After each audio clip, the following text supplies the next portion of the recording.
I think next year is election and we are going to vote again. So I sit down and I ask myself question that okay, if next year is election and we are going to vote again, who are we going to vote for? Is it party A or party B? Because all of them has ruled the country more than three or four times and we have not seen change till today as I'm talking to you. Ghanaians vote because they want change. We vote because we want to see life changing. We vote because we want to move forward. We vote because we want to stay in our own country and work as citizens to help and build the country up. But look at, after voting, the only change we see is that we end up running out of the country. We end up becoming slaves in another man's country. We end up finding means and ways to go to another man's country to go and work.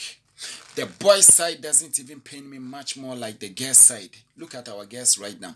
All our girls, almost all our girls, are now becoming hustlers.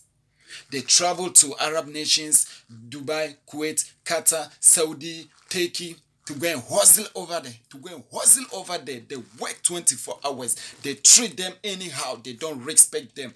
They treat them like slaves. Why? Why? Why do they have to treat our future queens like that? Why do they have to treat our future wives like that? Why do they have to treat our mothers like that? Why do they have to treat our sisters like that? Because our leaders or our governments, they have not been able to do the job that they're supposed to do, or they have not been able to take their responsibility. That's what the reason why all these things keep happening to us. And I don't blame the government and I don't blame the leaders alone. I blame we the citizens too, because we lack unity, we lack love within us. There is no love within us. There is no unity within us. That's the reason why these politicians keep taking advantage of us all the time. All the time. But let me tell you guys that if the country destroy right now, it is not going to affect only NDC people and it is not going to affect NPP people. It is going to affect each and everybody in the country. Whether you are a citizen, whether you are a foreigner, as long as you are in the country, it is going to affect you, including those who are out of the country thinking that they are safe. My brother, my sister, you are not safe. Even you are the one who is carrying much of their burdens in Ghana right now. You're out of the country, so all your family burden is now on top of you. All your family burden is now on top of you. Somebody will come to Europe or somebody will travel out of the country and be happy. I'm happy, I'm happy now. I'm the only person I'm the only person in my family who is living in abroad or who is out of the country. My brother, if you know what is coming to you, say unim die ba so anka wa hye dade che. Wa hye dade che.